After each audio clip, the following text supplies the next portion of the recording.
అందరికీ welcome back to my channel Arundhati blogs.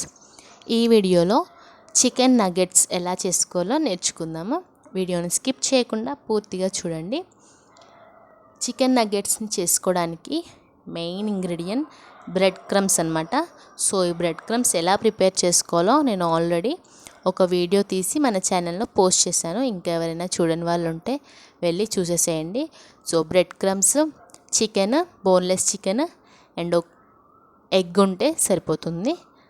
And ప్రాసెస్లోకి వెళ్ళిపోదామా. ముందుగా మిక్సీ జార్లో ఒక బోన్లెస్ చికెన్ 1/2 kg తీసుకున్నాను. అందులో 1 tablespoon dhania powder, 1 tablespoon garam masala, 1 tablespoon salt, 1 tablespoon soya sauce, 1 tablespoon అల్లం వెల్లుల్లి పేస్ట్, రుచికి సరిపడినంత పసుపు, 1 టేబుల్ స్పూన్ మిరియాల పొడి, రుచికి సరిపడినంత కారం వేసుకోవాలి. ఇవన్నీ వేసుకున్నాక 1 నుండి 3 వెల్లుల్లి రెబ్బలు కూడా వేసుకుంటున్నాను. నేను 2 వేసుకున్నాను, సరిపోతాయి నాకు అవి. ఇంకా 2 నుంచి 3 బ్రెడ్ స్లైసెస్ ముక్కలుగా తీసి వేసుకున్నాను. ఏ బ్రెడ్ అయినా పర్లేదు.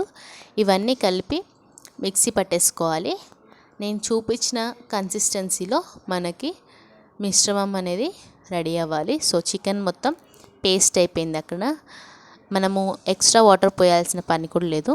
అలా చేసుకున్న పేస్ట్ని చాపింగ్ బోర్డ్కి కొద్దిగా ఆయిల్ రుద్ది ఆ చికెన్ మిశ్రమం మొత్తం కొంచెం పిండి కలుపుకున్నట్టు కలుపుకోవాలన్నమాట.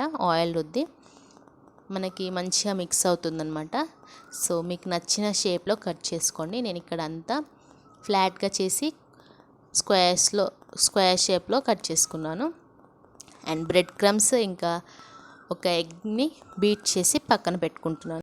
సైమల్టేనియస్గా ఇవన్నీ పక్కన చేసి పెట్టేసుకుంటే మనకి బ్రెడ్ క్రమ్స్లో అండ్ ఎగ్లో ముంచి పెట్టడానికి, కోట్ చేసి పెట్టుకోవడానికి త్వరగా అయిపోతుంది. సో నేను ముందుగా స్క్వేర్ షేప్లో ఉన్నాయన్నీ కూడా ఎగ్ బీట్ చేసి పెట్టుకున్న ఎగ్లో ముంచి బ్రెడ్ క్రమ్స్లో ముంచి పక్కన పెట్టేసుకున్నాను. అన్నీ కోట్ అయిపోయాక బాగా వేడి చేసుకున్న ఆయిల్లో డీప్ ఫ్రై చేసుకోవడమే. చూసారు కదా ఎంత సింపుల్గా మనం చికెన్ నగెట్స్ అనేది ప్రిపేర్ చేసుకోవచ్చో. నేను ఇక్కడ స్క్వేర్ షేప్లో చేసుకున్నాను. మీరు నచ్చిన షేప్లో చేసుకోవచ్చు.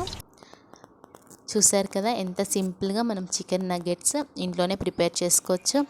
మీరు కూడా ప్రిపేర్ చేసుకుని ఎలా వచ్చిందో కామెంట్ సెక్షన్లో చెప్పండి. Thank you for watching.